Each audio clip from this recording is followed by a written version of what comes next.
Hello and welcome. Today's session is all about helping you take control of device reclamation so that end of year collection doesn't turn into last minute chaos, lost inventory, or endless follow-ups.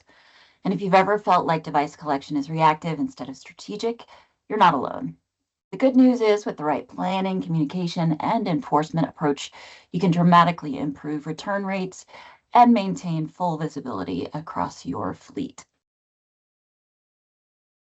So I am your host, Kat Zinn, a senior CSM at Absolute Security.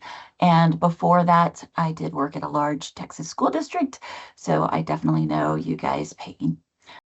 So in this session, we're going to walk through a proven framework that's built around 5 key stages. So planning, execution, collection, control, and monitoring.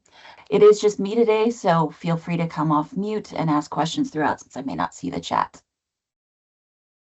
So by Absolute, so we have spoken with many districts over the years and sifted through what has and hasn't worked when it comes to keeping track of devices. And we want to use those best practices to help you achieve similar outcomes and optimize ROI with Absolute. Device collection breaks down sometimes because IT teams lack visibility into missing devices is the main thing, or communication is inconsistent or unclear, or there's no structured follow-up processes, and so devices aren't returned on time, you lose assets, your budget is impacted from replacing those devices, and of course it causes operational stress during those peak times. So collection success isn't about working harder, it's about planning earlier and executing smarter. Successful device reclamation starts months in advance, not days. But don't worry, I'm still going to give you some strategies you can use this close to the end of the school year, and you can plan accordingly for next year. First steps are to plan ahead. So you're going to establish the timeline. First, of course, you want to establish that collection date and work backwards from there to figure out your schedule to send messages.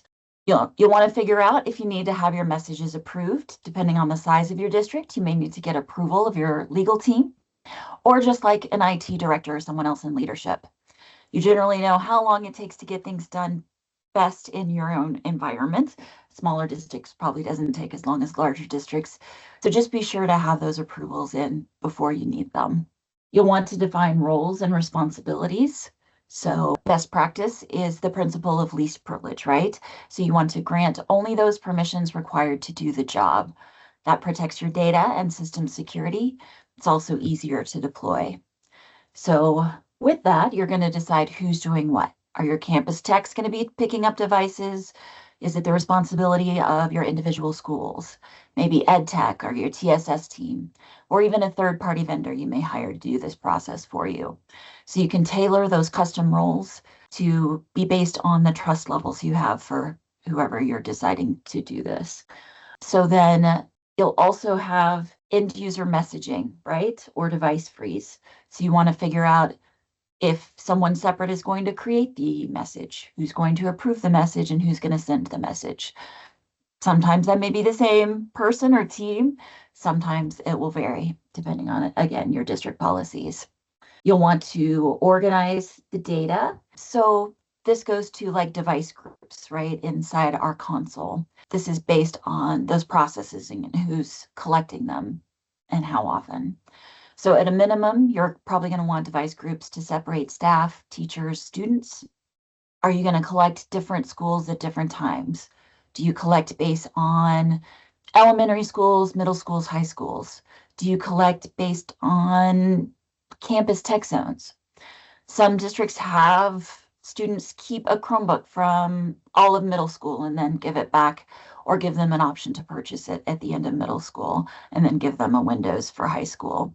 So same thing. So maybe you're only collecting graduating seniors only, or those who aren't purchasing their device. We've found also, talking to our school districts, that best practice is having that acceptable usage policy and require the user, if the student's 18 or more, or their parents or legal guardians' signature on file for that acceptable use policy, and be sure to include consequences for if the device needs repair, replacement, what the cost is, or if you're withholding their diploma, that sort of thing. If you set the groundwork in the beginning, then you have a better chance of reclaiming those devices at the end. And again, please check with your legal team or leadership team on what's allowed regarding what fees you want to charge and other consequences. So hand in hand with that, you're going to determine those processes for the end of school year reclamation. Will you collect staff devices? Some districts just let staff keep their devices over the summer. Some collect those devices every summer, wipe them, and start with a fresh image the next year. Or they may have staggered refresh schedules. For student devices, you need to determine how you're going to get parent, guardian, student emails, phones, physical addresses if you want to send physical mail to them. Are you going to have different processes for students who are over 18? Or how will you handle summer school devices? Then you want to have a process for people who leave the district, students and staff. You want to check through things throughout the school year, not just at the end of the school year. So if possible, you want to set an alert in your student information system to notify you when student unenrolls from the district. You can set this as a weekly or monthly reminder.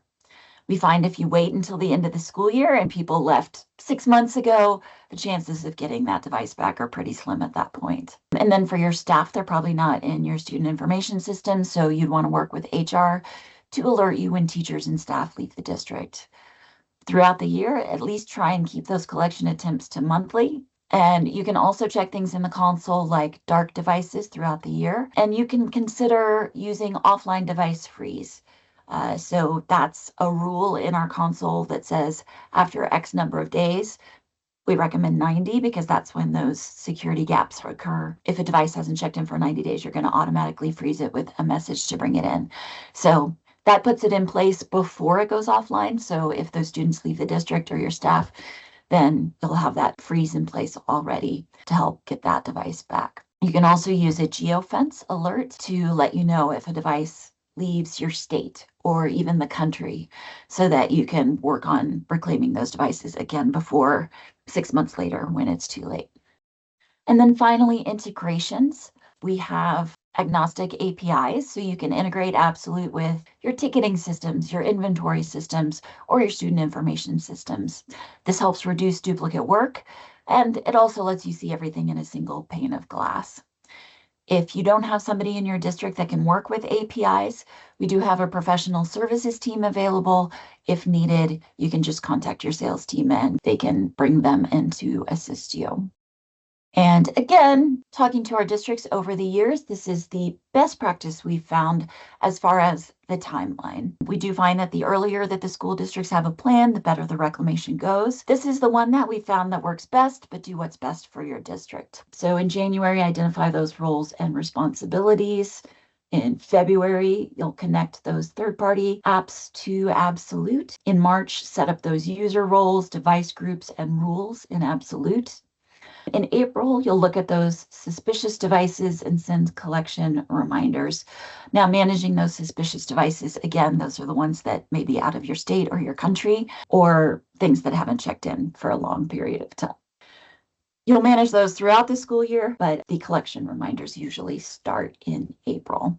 Then in May, you'll do your collection, depending on when your school year ends, that may be June. And then in June, you'll manage those unreturned devices. And then in July and August, you'll close out your project and figure out your ROI and if you need to make any changes. Okay, and then you'll want to use our device level messaging to ensure users see notifications directly on those devices.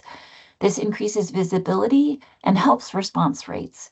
Messages appear through a pop-up box on Windows, Chromebook, or Mac devices, or you can set up that message to be a full screen message when you configure it so that they have to click something before removing that message. And targeted repeat messages work because no one can say they didn't know. Expectations are reinforced consistently and compliance increases significantly. About 30 days before collection, you'll want to send weekly end user messages to remind the students of the deadline and the fees. This here is a picture of an example message that you may want to send with reminders of what a device replacement costs or if they don't bring their charger or their case or their battery. Again, that'll vary depending on your district. You want to have clear instructions for return with the due date and any consequences. You could include that as well, whether it's the fees or a reminder that you'll hold their diploma if it's graduating seniors. Optionally, you can include contact information. Usually we don't do that until later after collection day, once you freeze those devices, you'll want to make sure you have somebody to contact. Okay, and then it's collection day.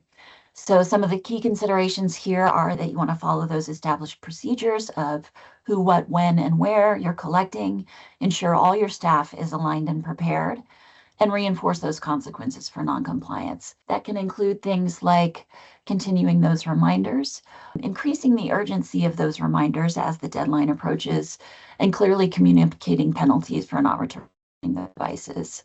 Best practices on collection day: inventory scanners, if you have those available, can speed up the process. You probably want to have separate people to scan the devices that don't need any action. So if they're clean, look good, look to be in good shape, like open the screen, turn them on, make sure to remind your students to charge them the night before to make sure that they're actually working. And then devices that need repairs, you'll want to have somebody separate to clock those, plus any fees you may be collecting. You'll probably want maybe a third person for that, depending on how big your student body is. You also want to be sure to have receipts ready for students, just in case someone misses scanning a device in, because that does happen sometimes. From there, you're going to flag your missing devices. So after your collection day, within 1 or 2 days, we recommend, again, this can depend in your district, but this is just what we found when talking to districts, how they have the best return rate. So within 1 to 2 days, or at least within the week after collection, you want to identify any devices that haven't been returned yet. You'll flag them as missing in the console, and that initiates tracking. So what it does when you flag a device missing is the next time that device checks in, it will send an email to the people that you decide and let you know when that device is checked in. From there, you'll go into the console, look at things like the geolocation, the user information, or the IP address. Is it within our school district, or is it outside? Is it a bad actor? Is it a student logging in or not? And from there, you make that decision whether it's lost or stolen. So from there, you would determine, okay, is this a civil workflow or a criminal workflow? If it's a student, it's probably civil. If it looks to be a bad actor, then it would be a criminal workflow. So with the civil workflow, you'll follow up with the student and or the parents and request that they return that device. And if they're refusing to, or they're, just not doing it within a certain amount of time, then you'll go ahead and freeze the device. You can see an example message here. And as I said, you do kind of escalate the tone. Again, you'll want to check with your leadership or legal team on how strict you want this message to be. But you can see this device is the property of our independent school district. To avoid further collection activity by law enforcement, please return this device immediately. Sometimes that threat works. It will vary, again, on what your leadership decides. And then you would put a phone number or an email or a ticketing system in here to arrange delivery. The criminal workflow, if you see when that device checks back in, if you see it's not a student or somebody that you recognize, or it's outside the country, or something that signifies a bad actor, you'll want to file a police report within 14 days of determining that it's a bad actor. And then if you have the proper licenses, you'll submit a theft report into Absolute with the available details. And from there, our investigations team takes over to work with law enforcement to collect your devices. From there, you just monitor. So you'll just maintain visibility and follow-up. You'll continue to review those devices that check in via email, or you can look in the missing devices section of your console and keep checking those and following that civil or criminal workflow. So from here, we've got the walkthroughs in the console. Okay, so just going through the steps that we discussed, you can maintain user roles here under settings and user management, and then the roles. So you'll have default roles. You can see the permissions they have here. And then depending on your permissions within the console, of course, you can set up a new role or duplicate one of these and then just make tweaks. So maybe you want people to be able to view geolocation, or maybe you don't. Maybe you only want them to see the person that's using it and their IP address to determine if it's in the school or not, depending again on the trust level you have with them. So you can set up those role-based access controls, Maybe you want some of them to be able to freeze the device. Maybe you don't, but you can set up those user roles as needed here.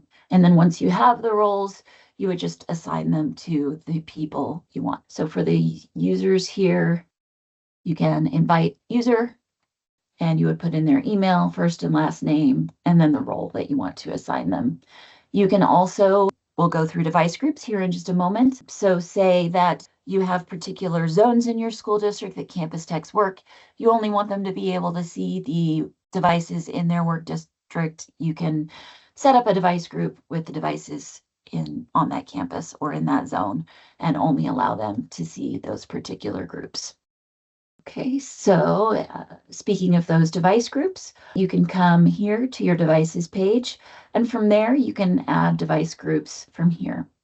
So you can do a folder. So if you wanted to organize these by, say, all the high schools, all the middle schools, all the elementary schools, you could have folders for each of those with device groups underneath them. You can also make smart groups or static groups. So static groups are going to be, these are the devices that I know. I have an Excel sheet or a CSV file that says these are the devices, in those groups. So you can upload those into a static group, or you can make a smart group. So from there, you can use filters to say, you're always going to leave agent status as active because you only want those. You can name it like generic high school, whatever the high school name is. And you can say, so maybe you have a device name convention, right? So maybe this is generic high school. So maybe all of these devices start with GHS dash, and then your serial number, whatever your naming convention is. So you can just say device name contains, and then it will evaluate it and update the smart group based on whatever filters you put here. The smart group is the easiest way to do that, but you can do it manually or do a bulk upload by having that CSV or Excel file here. So to do that, you would upload the file here, say whether it's serial numbers, identifiers, or annotated asset IDs, and continue from there. It'll walk you through the process.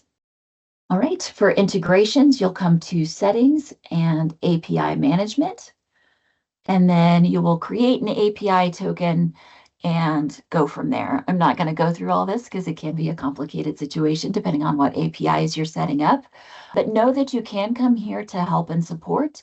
And on every page in the console, we've got help for this page, and you can always click that and it will take you to the help entry for whatever page you're on and let you know how to set up permissions and things to think about as you're setting things up.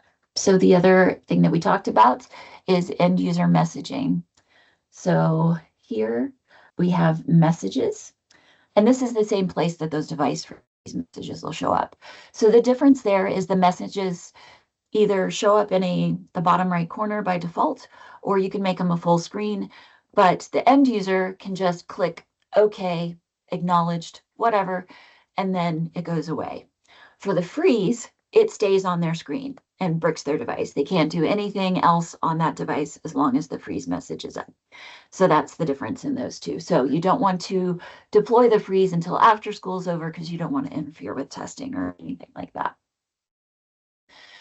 So to create a message, you'll come to create message here for the end user message. You'll hit that option. We do recommend labeling this so you can refer to it later because it will add it to your library, and then you can, say graduating seniors 2026.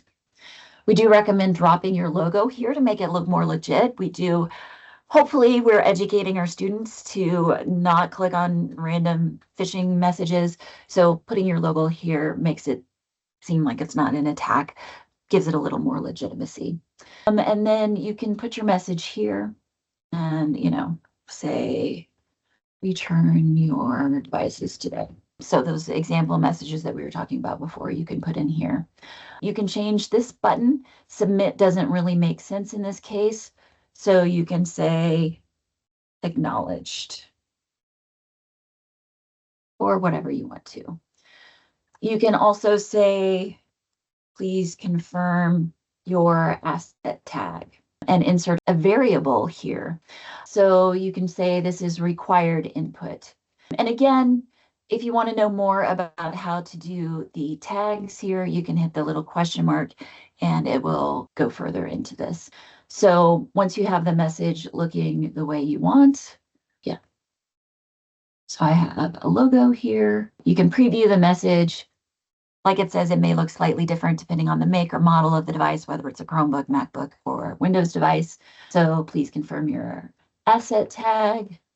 And they would type this in and then click acknowledged. If it looks the way you want to, you would just hit save, and that message would be saved in your message library. Here's a collection message that we have before. Enter your asset tag here.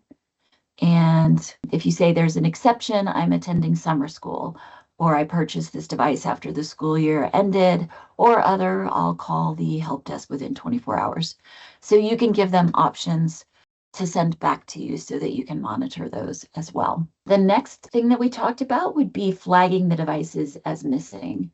So you can search for, your serial number, your device name, username, whatever there. We're just going to pretend it's this one. And then you get the options here for security actions.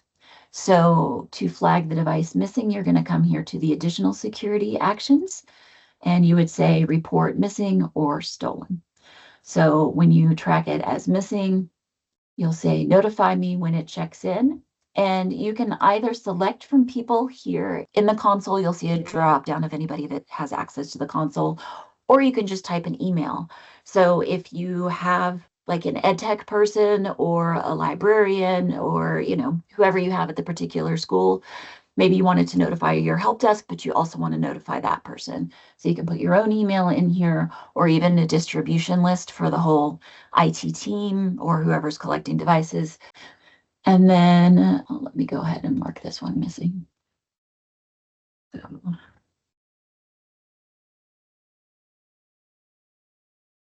So you see that the device is reported missing. We'll send you an email when it checks in, and you can also track them on the missing devices page. So that will be here. So you can see this last connected 10 minutes ago. You can see the user information, the public IP, etc. And then as you're monitoring those missing devices, you can just come here to the missing devices section and look at your devices on a map. And it will show you, it'll try to resolve the street address. It'll show you on a map exactly where all those missing devices are. So that's another way that you can monitor it, as you're going through, because you'll only get that notification once when it sets in. I'm sorry, did you have a question, Erica? Um, yes, I do. Okay, Yeah. once you declare missing, okay, let's say the student less than 24 hours found the device and then had to go back to the software and then click found it, report found it. Yeah. So my question is, once I click report funded, do we get another alert that we had to tell, like for example, my boss to let them know that this device was found. So he will keep that device out of the missing list, or is do it Um, automatically. So when you report it found, it removes it from the missing here, but it's not going to Okay. notify anybody. So you would need to do that manually. Oh, okay. That's my question. Okay. Okay, awesome. Thank you. And yeah, sure. And say it checks in and you're not sure. It looks like a student maybe, but they're saying they don't have it. So you wait for it to check in again. It's not going to send a second email unless you flag it found and then reflag it missing. Or like I say, you can just come to the missing devices section and monitor them manually. Right. Okay. Okay. I have another question for the Yeah. missing device. In our case, it will show the whole district. So is there a way that we can like separate like by a school? Like for example, this is a school 20, this is a school 19. So all the missing. So like you say, so I had to create a group, Right. or it's gonna show me the whole entire missing devices in the entire district. So Even when if I create you, a group. So if you invite the person and limit them to seeing only the devices in that group, then they should only see missing devices in their device group. Oh, okay. Got you. Any Yeah, other questions? no, thank you. Of course. What else do we have? Oh, the freeze messages. Again, that's going to be here under messages. And when you create the message, you will do the freeze message. And again, you can drop your logo there. For the freeze message, it has a few more, like you can change the color or the, size. You can insert a picture or a link or like an image URL. Basically the same, but a little bit different. And then here in the messages, you can use these to quickly filter by all your end user messages or your freeze messages. You can see the previews here, and you can always make a copy or edit on the fly as well. Okay, and then once you want to send an end user message or freeze message, let's say we're sending it to all the high school students, you'll just select all these devices in this device group and send a message.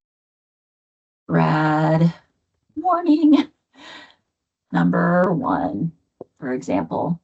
And you can select the collection message here. You can say, I want to send this as soon as possible, or you can schedule it. Maybe you're going to be running testing or doing something else. So you can schedule this for tomorrow at 9 a.m., whatever you want, or you can just send it ASAP.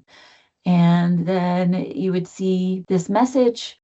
And if it wasn't already in the library, or if you made a change, you could say, I want to add this message to the library. So when you do that, you could change this a collection message and change it to now so that it's a different message than the other one. You also have the option, as we talked about before, to display this as a full screen critical message so that they have no option but to acknowledge that. So you can display it as a full message. But you can also allow participants to snooze. We don't recommend doing it a whole bunch of times, maybe once, just to allow them to look at it later. But really, since they can just click acknowledge, it's not something we recommend other than maybe once. And then you can preview again the message here, and then you can say, yep, I want to send this message to 76 devices. So that's what it looks like for end user messaging. If we want to freeze the device, very similar. Again, name it something just so if you go back in the history and look to see how many devices have been frozen or not, you can know exactly which one it is and on which date. And you can select the message here. You can look at the preview message, and then you would freeze 76 devices.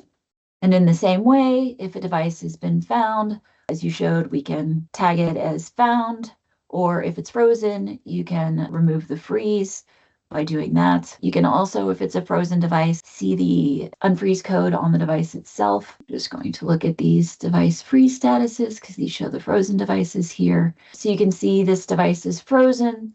So you could click this to show the unfreeze code and give that to the end user, and they could input that unfreeze code and unfreeze it manually as well if time is of the essence.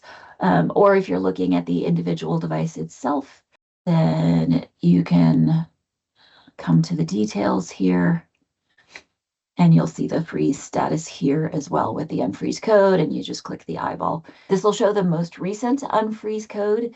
Occasionally, if a device has been offline for a really long time, it may have an older unfreeze code on it if you've tried to freeze it more than once.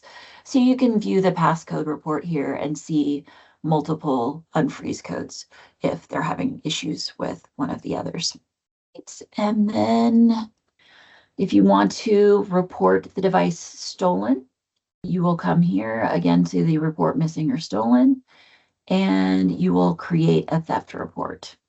So you've got the device here. Since we were on a particular device already, you would say like Dallas Police Department, for example. If you know the precinct number, you can say that, or if you have the investigating officer's information or the agency phone number, whatever information you have that can help our team, would be helpful, but the required fields are these ones that are in purple. So your police file number, 12345, you would put in that. You can come back and upload the police report within 30 days of reporting it.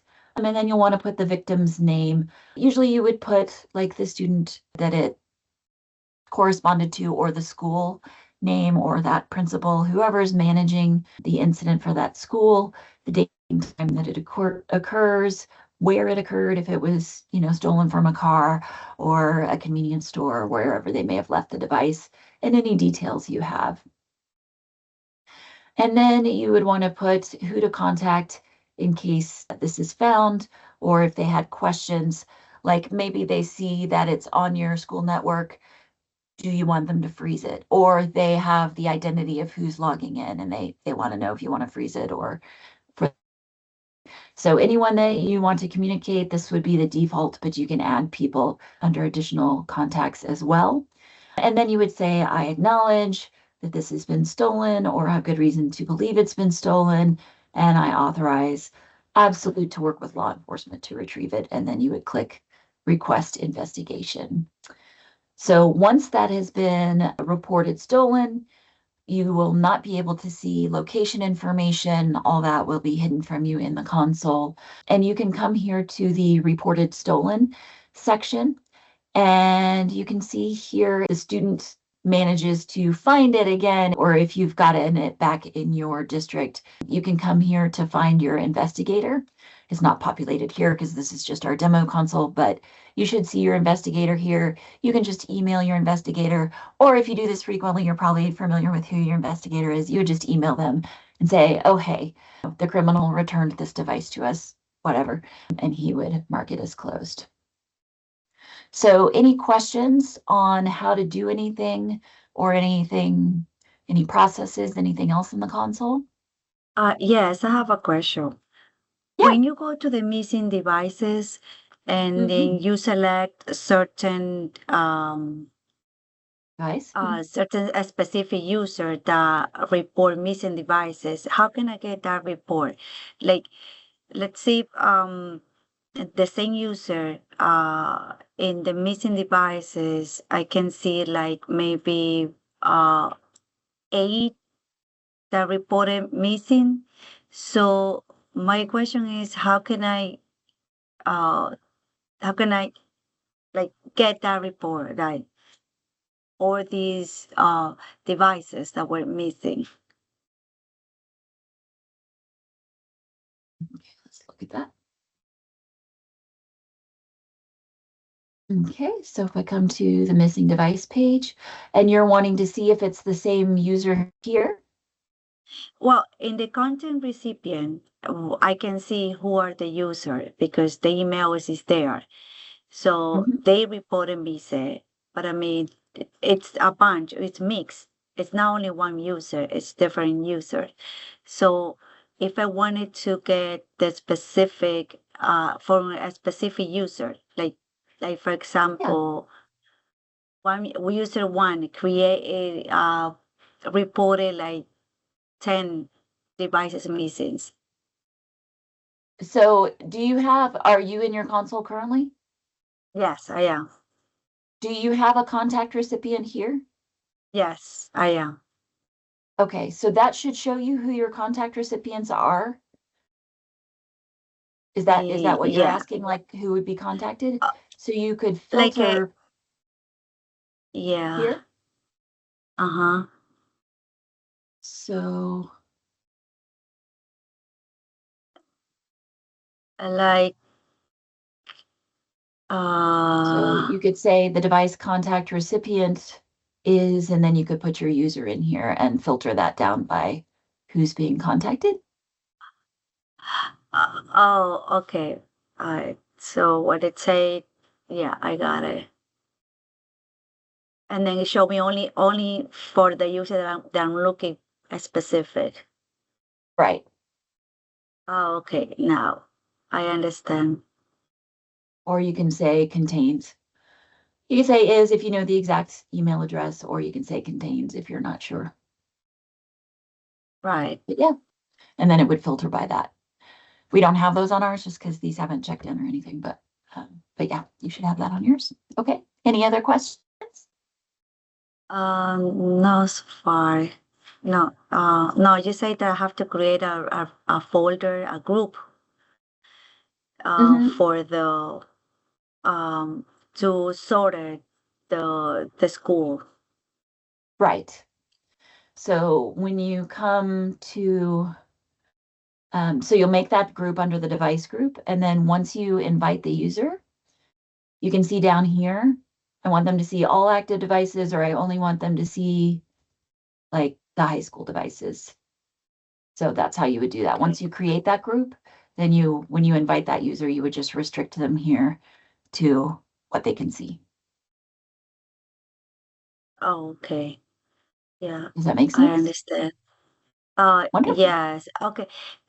Once I create the group, that mean everybody can see it. I mean, my other coworkers that have access to Absolute, or it just by, So it's gonna be seeing in each console the same group, or just the person that create the group. it depends on the permissions that they have.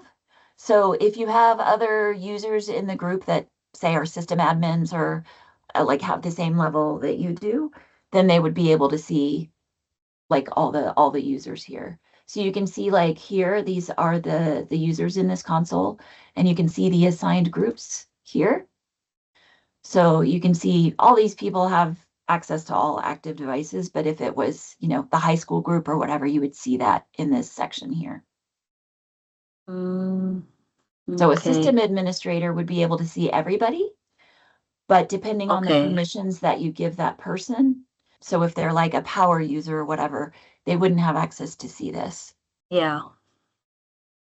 Okay, I got you. So, yeah, what's the difference between security power user and power user? So the roles are here under the roles, and it'll let you know exactly what they can see. So you can kind of come through here and you can see whether they can view it, if they can manage it, or perform. So like, can they do like a freeze? Can they do, can they look at web usage? Can they edit permission groups? Can they run a reach script? Can they perform a device freeze or unfreeze? So you can see all these. You can also set up dual approvals. So if you wanted somebody to be able to freeze 5 devices, but if they do more than 100, that may be of concern to you, or they do more than 10, depending on the size of your district. You can say, if they do more than 10, I want it to go to a second person for approval. So those are all permissions that you can set up here as well. Okay, I understand. So yeah, if you go to power user, you can see they can't really do much. They can view things, but they can't actually perform things. You can see there's an X here. So they can send a message, but they can't freeze or run a playbook or any of those things. Right. Mm.